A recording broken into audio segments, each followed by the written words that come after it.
हर hostel में एक ऐसा कमरा होता है जिसमें कुछ तो अलग होता है। और जब रात, जंगल और अंधेरा एक साथ हो जाए तो कुछ और भी वापस लौट आता है। मेरा नाम है अमान। 3 साल पहले मैं एक छोटे से टाउन के इंजीनियरिंग कॉलेज में एडमिशन लेके आया था। हॉस्टल का नाम था ग्रीन पाइन्स हॉस्टल, लेकिन ना वो ग्रीन था ना सेफ। मैं और मेरे 2 दोस्त रवि और कबीर, तीनों को एक ही रूम मिला, रूम नंबर 108। पहली रात जब हम उस रूम में गए, दरवाज़ा खुलता ही एक ठंडी हवा का झटका लगा। विंडो बंद थी, फैन भी बंद, पर हवा आई कहाँ से? कबीर हंसते हुए बोला, भूत होगा, हमें वेलकम कर रहा होगा। और सब हंस दिए। लेकिन रात के 2 बजे मैंने देखा, कबीर की आंखें खुली थीं, पर वो कुछ बोल नहीं रहा था, बस छत की तरफ घूर रहा था। हॉस्टल के पीछे एक पुराना जंगल था। वार्डन कहता था, किसी भी हालत में उस जंगल में मत जाना, खासकर अंधेरी रात में।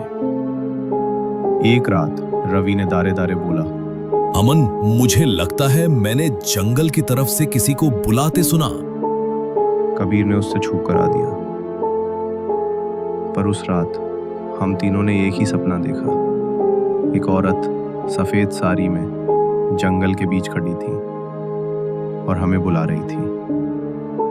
अगली सुबह मैं वार्डन से पूछने गया, रूम 108 के पहले कौन था? वार्डन ने पहली बार आंखों में आंख डाल के देखा और बोला, उस रूम में एक लड़का था, अर्जुन। हॉस्टल जंगल में घूम कर लौट के नहीं आया। जब मिला तो सिर्फ उसका शैडो मिला, उसका चेहरा नहीं। मैं डर गया। क्या हम उसी बेड पे सो रहे हैं जहां वो सोता था? उसी रात जंगल में से एक और आवाज आई। इस बार कबीर ने बिना कुछ बोले चप्पल उठाई और जंगल की तरफ निकाल गया। रवि और मैं उसके पीछे भागे। जंगल में अंधेरा इतना था कि हाथ को हाथ नजर नहीं आ रहा था। और फिर हमें वो दिखी, वही औरत सफेद साड़ी में। इस बार उसके पीछे कबीर खड़ा था, आंखें बिल्कुल सफेद, बिना प्यूपल के। मैं चिल्लाया, कबीर, वापस आ जा। पर उसने सिर्फ एक बात बोली, रूम 108 मेरा है, कोई वापस नहीं जाता।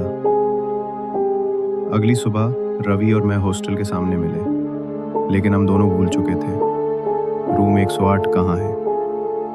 हॉस्टल की बिल्डिंग में 107 के बाद 109 था, 108 कहीं लिस्टेड ही नहीं था। वार्डन ने मुस्कुरा के कहा, रूम 108? बेटा, वो तो 5 साल पहले सील हो गया था।